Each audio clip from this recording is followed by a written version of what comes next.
2.5 വർഷത്തിലേറെയായി തുടരുന്ന Russia Ukraine സംഘർഷത്തിൽ നിർണായക പ്രഖ്യാപനവുമായി റഷ്യൻ പ്രസിഡന്റ് വ്ളാഡിമിർ പുടിൻ. യുദ്ധം അവസാനിപ്പിക്കാൻ വിട്ടുവീഴ്ചയ്ക്ക് തയ്യാറാണെന്ന് പറഞ്ഞ അദ്ദേഹം ഇക്കാര്യത്തിൽ നിയുക്ത അമേരിക്കൻ പ്രസിഡന്റ് ഡൊണാൾഡ് ട്രംപുമായി ചർച്ചയ്ക്ക് ഒരുക്കമാണെന്നും അറിയിച്ചു. റഷ്യക്കാരുമായുള്ള വാർഷിക ചോദ്യോത്തരവേളയിൽ സ്റ്റേറ്റ് ടിവിയിൽ ജനങ്ങൾക്കിടയിൽ നിന്നും ഉയർന്ന ചോദ്യങ്ങളോട് പ്രതികരിക്കുകയായിരുന്നു വ്ളാഡിമിർ പുടിൻ. യുക്രൈനെതിരായ യുദ്ധത്തിൽ റഷ്യൻ സൈന്യം മികച്ച രീതിയിൽ മുന്നേറിയെന്നും പ്രാഥമിക ലക്ഷ്യം കൈവരിച്ചെന്നും ട്രംപ് വിലയിരുത്തി.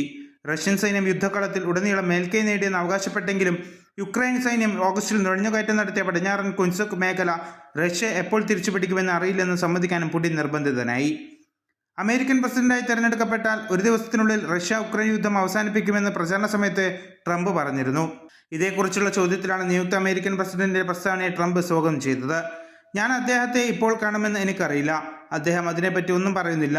4 വർഷത്തിലേറെ ഞാൻ അദ്ദേഹവുമായി സംസാരിച്ചിട്ടില്ല. തീർച്ചയായും എപ്പോൾ വേണമെങ്കിലും ചർച്ചയ്ക്ക് ഞാൻ തയ്യാറാണെന്ന് പുടിൻ പറഞ്ഞു. നിയുക്ത പ്രസിഡന്റ് ട്രംപുമായി എപ്പോഴെങ്കിലും ഒരു കൂടിക്കാഴ്ച നടത്തിയാൽ ഞങ്ങൾക്ക് ഒരുപാട് കാര്യങ്ങൾ സംസാരിക്കാനുണ്ടെന്ന് എനിക്ക് ഉറപ്പുണ്ട്. റഷ്യ ചർച്ചകൾക്കും വിട്ടുവീഴ്ചകൾക്കും തയ്യാറാണ്. അതോടൊപ്പം തന്നെ പ്രത്യേക സൈനിക ഓപ്പറേഷന്റെ തുടക്കത്തിൽ ഞങ്ങൾ നിശ്ചയിച്ചിട്ടുള്ള പ്രാഥമിക ലക്ഷ്യങ്ങൾ പരിഹരിക്കുന്നതിലേക്ക് ഞങ്ങൾ നീങ്ങുകയാണ്. നമ്മുടെ സൈന്യം വീരോചിതമായി പോരാടുകയാണ്, റഷ്യൻ പ്രസിഡന്റ് വ്യക്തമാക്കി.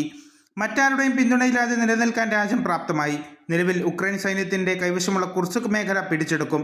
എന്നാൽ അതിന് കൃത്യമായ ദിവസം പറയാനാകില്ലെന്നും പുടിൻ വ്യക്തമാക്കി.